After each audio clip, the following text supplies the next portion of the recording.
My name is Fiona Calloway, and I'm 35 years old. Just minutes after my divorce became official, I called my dad, fire all 27 employees my in-laws placed inside the company, I said while standing on the courthouse steps, still gripping the manila envelope, with the judge's signature barely dry on the final decree. My hands were trembling so badly, I nearly dropped my phone twice before he answered. My father, Harold Calloway, built Calloway Steel Fabrication from a single rented warehouse in 1987 into one of the largest structural steel suppliers in the region.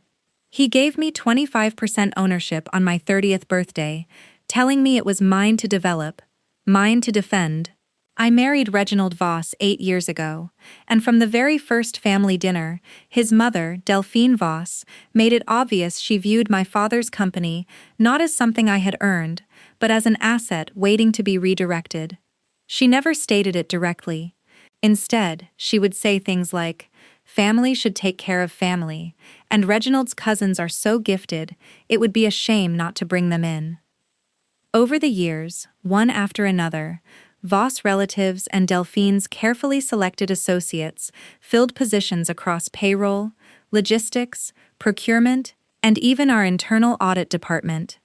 My father, trusting me completely and believing my marriage had united our two families, approved every hire I recommended, never questioning why so many of them shared my husband's surname. It took me 6 years to realize what I was actually seeing. It began with little things. A missing shipment invoice here, a vendor contract quietly transferred to a company registered under Delphine's maiden name, then larger steel orders that should have required 3 levels of approval, slipping through with a single signature from Reginald's cousin, Desmond, who oversaw procurement.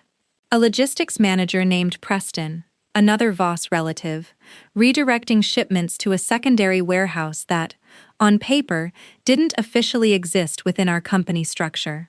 I brought my concerns to Reginald once, gently, over dinner, and he laughed them away. He told me I was being paranoid, that I saw conspiracies where there was only family helping family. When I mentioned it again months later, he turned cold and distant, saying I sounded ungrateful for everything his mother had done to help our business succeed. I hired a forensic accountant privately, paid her in cash, and met her twice a week at a coffee shop 40 minutes from home so no one would recognize us together. What she uncovered took 11 months to fully unravel.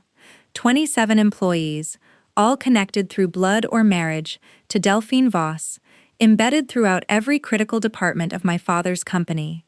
Together, they had siphoned nearly $4 million over 6 years through inflated invoices, phantom consulting fees, and a shell logistics company that billed us for warehouse space that was actually an empty lot behind a strip mall Delphine owned.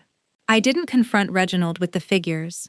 Instead, I quietly filed for divorce, citing irreconcilable differences, and left the accountant's report sealed in a drawer until the ink on my decree was completely dry. Some people would call that cowardice. I call it patience, because the moment I was free, legally, and entirely free from any connection that made Reginald's family feel entitled to protection, I could finally act without a single trace of guilt or hesitation holding me back. Standing on those courthouse steps in my gray blazer, the one I'd worn specifically because it made me feel like the CEO I should have been all along, I called my father and told him everything, all 6 years condensed into 4 urgent minutes. I told him about the shell company, the phantom invoices, the warehouse that never existed. I told him to fire all 27 employees my in-laws had planted inside the company, effective immediately, with security escorting each of them out before the workday ended. My father remained silent for a long moment on the other end of the line, before finally saying just one thing: "Send me the report." Within 20 minutes, our head of HR had a list. Within 2 hours, the dismissals had begun. Thank God I acted when I did, because that same evening, while I was still unpacking boxes in the small rental house I'd moved into during the separation, my mother-in-law appeared at my front door. Delphine Voss, A woman who had never once raised her voice during 8 years of forced politeness at holiday dinners was pounding on my door hard enough that my neighbor's porch light switched on.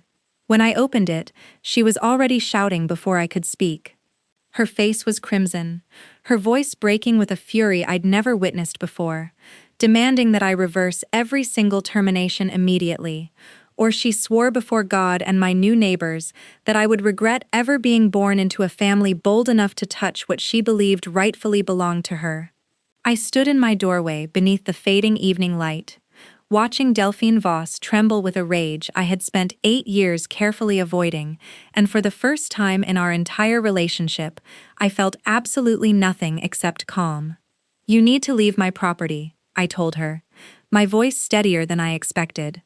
She laughed, a sharp, bitter laugh, and told me I had no idea what I had just done, that Reginald's family had built half of what my father proudly called his company, that those 27 people had families depending on those paychecks, families I was now, in her words, starving out of spite. I told her the only thing anyone had been starving was my father's business, slowly and deliberately, for 6 years, and that the forensic report sitting in my lawyer's office proved every single dollar of it. Her expression shifted then, just slightly, a flicker of something beneath the fury, and I knew in that instant she realized I wasn't bluffing.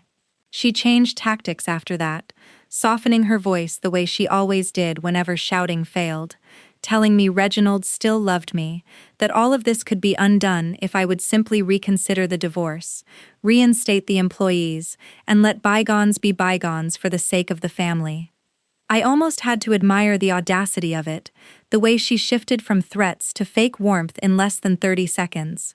I told her there was no possibility of reconsideration, that the divorce was final, the terminations were final, and that if she or Desmond or Preston or any of the other 25 wanted to challenge the loss of their jobs, they were welcome to do it in court, where the forensic accounting report would become part of the public record.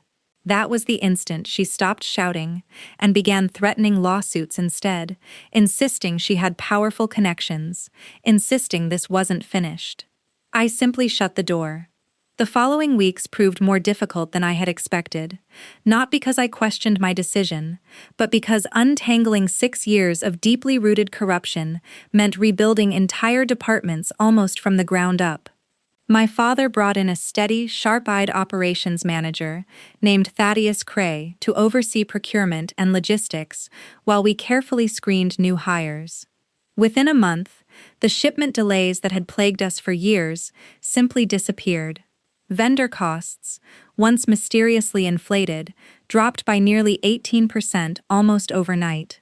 Once the shell company contracts were canceled and replaced with legitimate, competitively awarded agreements, my father called me every evening during that first month, sometimes just to read me the latest figures, his voice growing lighter each time, like a man slowly realizing a burden he'd carried for so long he'd forgotten it existed had finally been lifted. Reginald called exactly once, 3 weeks after the confrontation with his mother, his voice quieter than I'd heard in years. He didn't defend Delphine.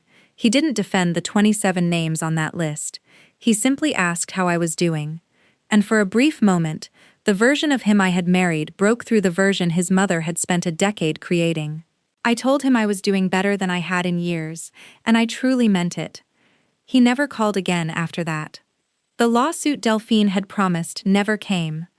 Her attorney, after reviewing the forensic report my legal team provided during discovery, quietly advised her that pursuing litigation would only invite a criminal fraud investigation. And the threats ended as quickly as they had begun. Desmond and Preston left the state within 2 months, and the shell logistics company Delphine had used to bill us for a warehouse that never existed was dissolved before the end of the year, presumably to erase the paper trail before anyone examined it too closely. My father never pursued criminal charges, not because he lacked evidence, but because he told me plainly that watching them lose everything they'd built on stolen ground was punishment enough for him, and that taking it any further would only drag our family name through years of damaging headlines. I understood that, even though part of me still wanted more. 6 months later, Callaway Steel Fabrication posted the strongest quarterly earnings in the company's history, staffed entirely by people who had earned their positions through merit instead of bloodline. My father officially named me president that spring, standing on the same warehouse floor where he'd founded the company nearly 40 years earlier, telling every employee gathered there that the business had finally been returned to the people who had truly built it. I stood there in my gray blazer, the very same one I'd worn on the courthouse steps, and for the first time in years, I felt like both the company and my life genuinely belonged to me.